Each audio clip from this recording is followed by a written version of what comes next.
ថ្ងៃមុនម្ដេចបងថាបអូនថ្ងៃមុនថាបអូនប្របងស្រឡាញ់ថ្ងៃនេះម្ដេចបងលែងថាបទៅវិញលែងថាបទៅវិញមិនមែនអងស្រឡាញ់ទេនៅតែស្រឡាញ់អស់មួយជីវិត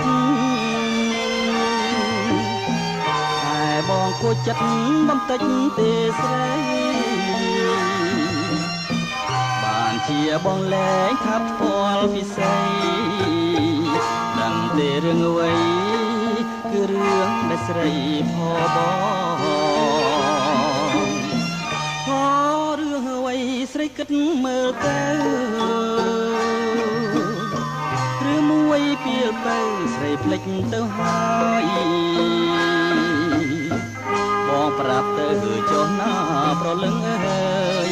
គឺអូនមានគូម្ដងហើយមិនប្រាប់បងឡើយតែបងលួចដឹងយ៉ាងបងធ្វើអ្វីបងឈឺចិត្តណាស់អ្នកណាផបងតែប៉ះនួនអងបងអត់ទោសអើយត្រូវអូនប្រយ័ត្នថ្ងៃមុខថ្ងៃក្រោយបងមិនបណ្ដោយឲ្យអូនខកតាមចិត្តទេ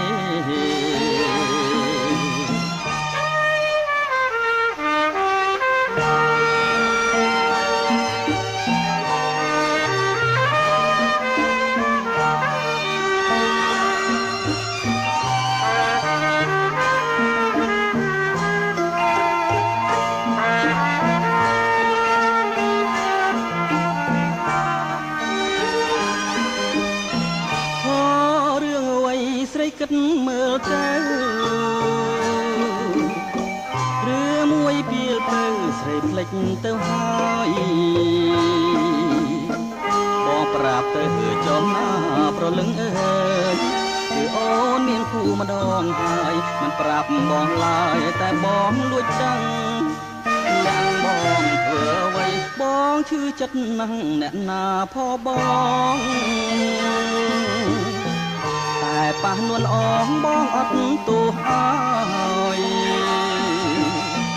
ត្រូវអូនប្រយ័ត្នថ្ងៃមុខថ្ងៃក្រោយ